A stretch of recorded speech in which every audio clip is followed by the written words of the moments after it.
Om Shanti. Good morning. आज बाबा की 12/9/2024 की वाणी है। आज बाबा ने सुनाया कि कौन सी बात जो तुम बच्चे बोलते हो लोगों को अच्छा नहीं लगता है। वो है कि जब बहुत पुराना मकान हो जाता है उसे तोड़ के फिर से नया बनाते हैं। बिना टूटे तो वो नया नहीं बनेगा। तो दुनिया तमो प्रधान हो गई है। इस दुनिया को परिवर्तन करने के लिए, अर्थात इस पुराने मकान को, पुरानी दुनिया को, तमो प्रधान दुनिया को सफाई तो करनी पड़ेगी। विनाश तो होगा, और जब विनाश होगा तो नई दुनिया आएगी। सब चाहते थे, गांधी जी भी चाहते थे राम राज्य हो। ये सिद्ध करता है कि ये रावण राज्य है। और राम राज्य माना जहां सुख शांति पवित्रता हो। अभी तो तमो प्रधानता इतनी है कि संबंधों को ही भूल गए हैं। क्या रिश्ता है वो रिश्ते ही भूल गए। ऐसी तमो प्रधानता आ गई है।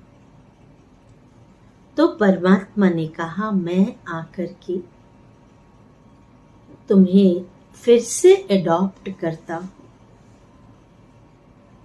शूद्र से ब्राह्मण बनाता हूं। विराट रूप में दिखाया है। देवता, क्षत्रिय, वैश्य, शूद्र। देवता है चेहरा, मुख।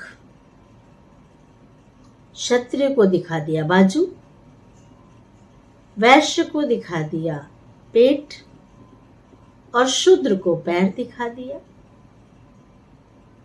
लेकिन पैर अर्थात शूद्रपना, उस शूद्रपना अर्थात विकारी, विकारों के वशीभूत। पर उससे हम कैसे परिवर्तन होंगे। इसलिए परमात्मा ने हमें सबसे पहले उस शूद्रपने से निकाल करके ब्राह्मण बनाया। इसलिए ब्राह्मणों को हमेशा चोटी दिखाते हैं, अर्थात ऊंचा। सबसे ऊंचा ब्राह्मणों को दिखाया गया। जब तक हम ब्राह्मण नहीं बनेंगे, देवता कैसे बन सकते हैं। दैवी गुण तो तभी आएंगे ना। ब्राह्मण अर्थात शुद्धता का प्रतीक।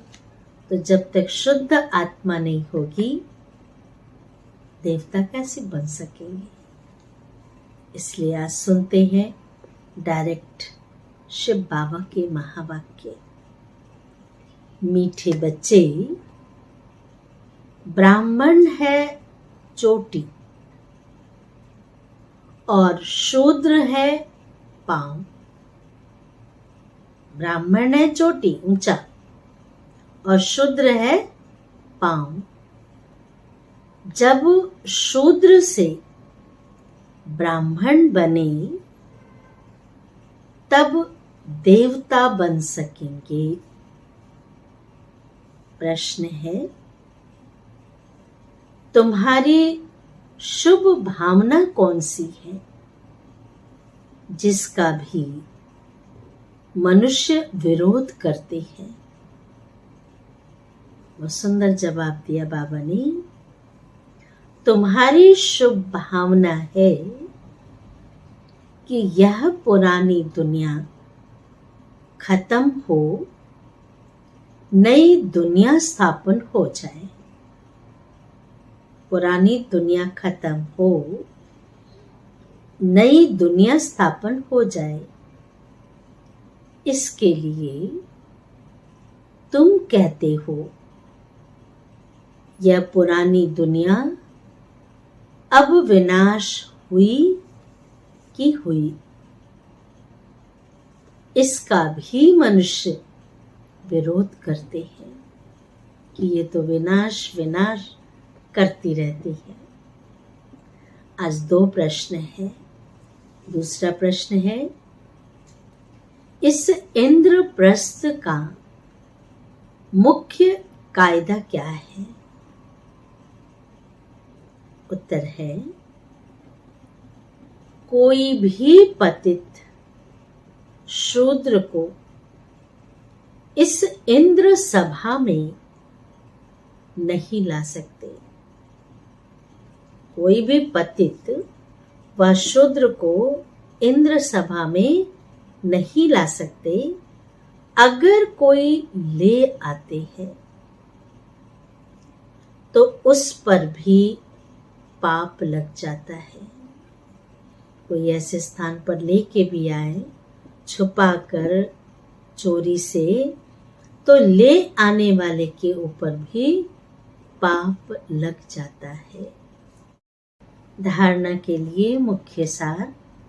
पहले पॉइंट, फूलों के बगीचे में चलने के लिए अंदर जो काम क्रोध के कांटे हैं, क्योंकि बगीचा माना खुशबूदार, बगीचा माना फूलों से लदा हुआ, बगीचा माना सुखदाई। तो अगर कांटे होंगे तो वो तो दुखदाई बन जाएगा। तो बाबा ने कहा अगर फूलों के बगीचे में चलना है तो ये अंदर में जो कांटे हैं ना, काम के, क्रोध के, लोभ के, ये दुख देते हैं। तो जो काम क्रोध के कांटे हैं उन्हें निकाल देना है। ऐसा कोई कर्म नहीं करना है। ये लाइन ध्यान से सुनेंगे। ऐसा कोई कर्म नहीं करना है जिससे श्राप मिल जाए। श्राप मुक्त बनना है ना। ऐसा कोई कर्म नहीं करना है, किसी को दुख नहीं देना है जो कोई श्राप दे, कोई बद्दुआएं दे, कोई दुख दे। ऐसा कर्म नहीं करना है। दूसरे पॉइंट है, सचखंड का मालिक बनने के लिए। सचखंड अर्थात सतयुग। सचखंड का मालिक बनने के लिए सत्य नारायण की सच्ची कथा, सत्य नारायण की सच्ची कथा सुननी और सुनानी है, जिससे आत्मा नर से नारायण बन जाए, नारी से लक्ष्मी बन जाए। ऐसी कथा सुननी भी है, सुनानी भी है। इस झूठ खंड से किनारा कर लेना है। जो झूठी दुनिया ना, कहते हैं झूठी काया, झूठी माया, झूठा सब संसार। तो इस झूठी दुनिया से किनारा कर लेना है। वरदान है, लाइट के आधार पर ज्ञान योग की शक्तियों का, लाइट के आधार पर ज्ञान योग की शक्तियों का प्रयोग करने वाले प्रयोगशाली आत्मा भव। विस्तार है, जैसे प्रकृति की लाइट साइंस के अनेक प्रकार के प्रयोग प्रैक्टिकल में करके दिखाती है, ऐसे आप अविनाशी परमात्मा लाइट, आत्मिक लाइट और साथ साथ प्रैक्टिकल स्थिति की लाइट, परमात्मा भी लाइट, आत्मा भी लाइट और स्थिति भी लाइट अर्थात हल्की हो, उपराम हो। प्रैक्टिकल स्थिति की लाइट द्वारा ज्ञान योग की शक्तियों का प्रयोग करो। जब लाइट स्थिति होगी, हल्के होंगे, तो ज्ञान और योग, ज्ञान माना समझ, योग माना शक्ति, इन दोनों शक्तियों को प्रयोग में ला सकते हैं। यदि स्थिति और स्वरूप डबल लाइट है तो स्थिति भी बोझ वाली नहीं हो, आत्मा भी हल्की हो। स्थिति और स्वरूप डबल लाइट हो तो प्रयोग की सफलता बहुत सहज होती है, फिर मुश्किलातें नहीं आती हैं। जब हर एक स्वयं के प्रति